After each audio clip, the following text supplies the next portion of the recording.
Library and information network and consortia, library এবং তথ্য network, এটা ইউনিট 9। সহযোগিতা এবং সংযোগ এবং তথ্য ভাগাভাগির মাধ্যমে লাইব্রেরি সেবা আধুনিকরণ। এখানে তিনটে সংজ্ঞা রয়েছে, তিনটে সংজ্ঞা জানা যেতে পারে। ইউএনআইএসআইএসটি সেকেন্ডের সংজ্ঞা হলে একটি আন্তঃসংযুক্ত তথ্য সিস্টেমের সেট যা যোগাযোগ আর সুবিধার সাথে সংযুক্ত এবং অনানুষ্ঠানিক চুক্তির মাধ্যমে সম্পদ ভাগ করে উন্নত সেবা প্রদান করে। সুসার মার্টিনের মত অনুযায়ী ব্যক্তি বা সংস্থাগুলি একটি গ্রুপ যা আন্তঃসংযুক্ত হয়ে কোনো নির্দিষ্ট লক্ষ্য পূরণের সিস্টেম তৈরি করে। আর এর সংজ্ঞা অনুযায়ী হচ্ছে সহযোগী লাইব্রেরি সিস্টেম একটি ধারণা যা ভৌগোলিক বিষয় বিশেষ অনুযায়ী সংগঠিত, যেখানে একটি কেন্দ্র অভ্যন্তরীণ কার্যক্রম সমন্বয় করে অন্যান্য সিস্টেমের সাথে যোগাযোগ রাখে। রিসোর্স শেয়ারিংয়ের জিনিসটা কি? একটি নেটওয়ার্ক তৈরিতে যখন লাইব্রেরি বা তথ্য কেন্দ্রগুলি একটি গ্রুপ কম্পিউটার ব্যবহার করে পরস্পরের সাথে তথ্য ভাগ করে নেওয়ার সিদ্ধান্ত নেয়, সেটাই হচ্ছে রিসোর্স শেয়ারিং। লাইব্রেরির নেটওয়ার্ক সাধারণত বিদ্যমান যোগাযোগ সুবিধার সাথে ব্যবহার করে লাইব্রেরিগুলির মধ্যে সংযোগ স্থাপন করে। সদস্য লাইব্রেরিগুলি অভিন্ন বা সামঞ্জস্যপূর্ণ নিয়ম এবং পদ্ধতি অনুসরণ করে, যা মিশ্রণ সহযোগিতা নিশ্চিত করে। নেটওয়ার্ক শব্দটি ধীরে ধীরে রিসোর্স শেয়ারিং বা কোঅপারেটিভ সিস্টেমের সমর্থক হিসেবে ব্যবহৃত হতে শুরু করে। এই নেটওয়ার্কিং কেন প্রয়োজন? লাইব্রেরির নেটওয়ার্ক তথ্য সেবাকে রূপান্তরিত করে সম্পদ ভাগাভাগি এবং সহযোগিতার মাধ্যমে। এটি তথ্যপূর্ণ সেবার খরচ উল্লেখযোগ্যভাবে হ্রাস করে, কারণ সম্পদগুলি শেয়ার্ড মাধ্যমে ব্যবহৃত হয়। নেটওয়ার্ক লাইব্রেরিগুলিকে প্রয়োজন ভিত্তিক সেবা প্রদান করে সক্ষম করে, আকার, দূরত্ব এবং ভাষা বাধা অতিক্রম করে। আধুনিক যুগে ফোকাস শারীরিক নেটওয়ার্ক এবং নেটওয়ার্ক অ্যাক্সেস সম্পদে রূপান্তরিত করে।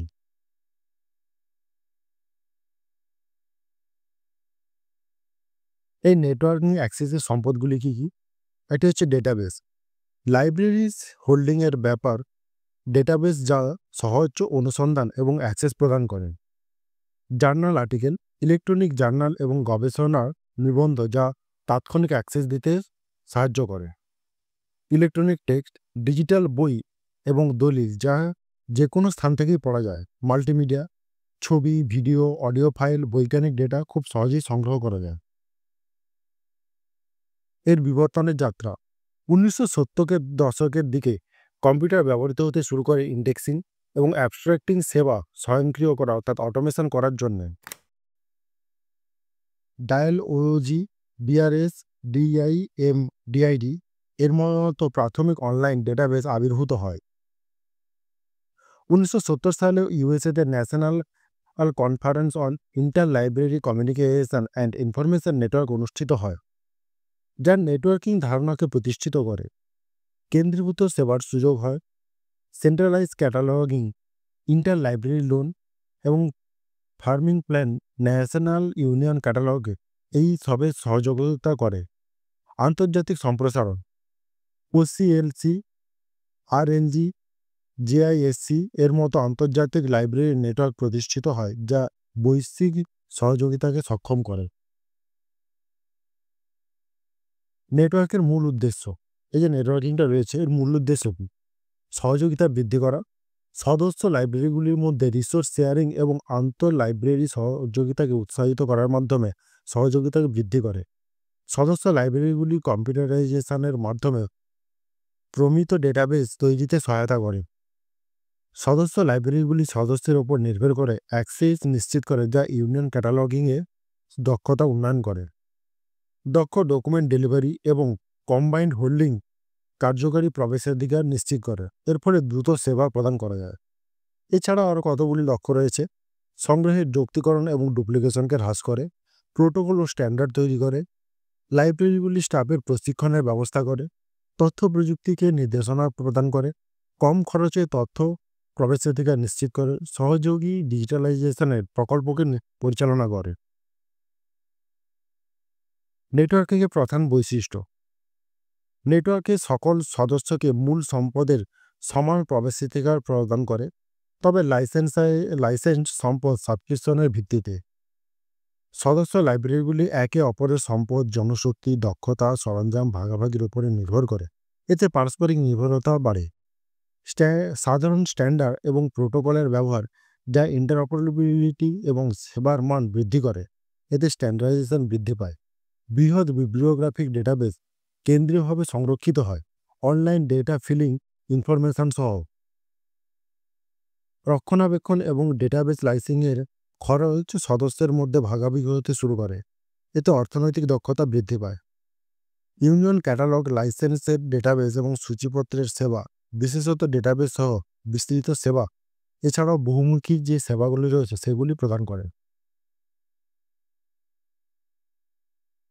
নেটওয়ার্কের মূল উপাদান।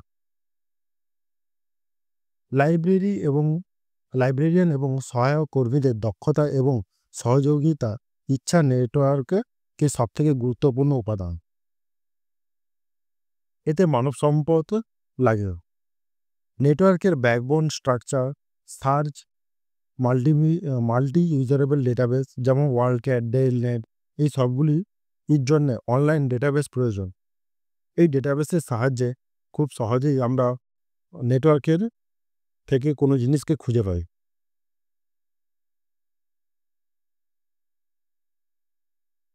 হার্ডওয়্যার এবং সফটওয়্যার। শক্তিশালী সার্ভার, সুরক্ষিত স্টোরেজ, ডিবিএমএস অর্থাৎ database management system, search engine, digital library software, এগুলি হচ্ছে সফটওয়্যার এবং হার্ডওয়্যারের জিনিস। ইন্টারনেট কানেক্টিভিটি এবং বিদ্যমান ডেটা নেটওয়ার্ক যেমন এনকেল, জেননেট প্রভৃতি।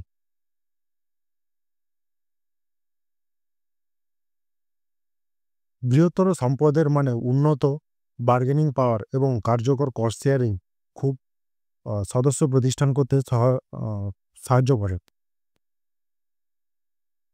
এই যে ওয়ার্ল্ডক্যাট রয়েছে, ওয়ার্ল্ডক্যাট আর টেলনেট। ওয়ার্ল্ডক্যাট OCLC এর world wide union cataloguing system 25,900 থেকেও বেশি মেম্বার রেজিস্ট্রিতে রয়েছে। আর টেলনেটের ক্ষেত্রে প্রায় 30 লাখ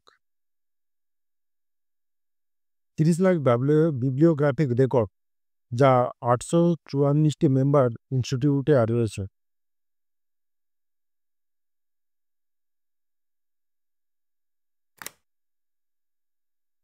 নেটওয়ার্কিংয়ের প্রধান সেবা এবং কার্যক্রম। সহযোগী cataloguing, online catalogue information union catalogue তৈরির সময় এবং ডুপ্লিকেশন হ্রাস করে। ডেটাবেসের সেবা, electronic research subscription, local hosting, cataloguing analysis, alert service প্রভৃতি প্রদান করে। ডকুমেন্ট ডেলিভারির ক্ষেত্রে জার্নাল, আর্টিকেল, দলিল, ডিজিটাল বা ফিজিক্যাল ডেলিভারি প্রভৃতি প্রদান করে। প্রশিক্ষণ এবং সহায়তা, স্টাফ এবং ব্যবহারকারী প্রশিক্ষণদের প্রযুক্তির সহায়তা এবং কার্যকর অনুসন্ধান কৌশল দেওয়া হয়।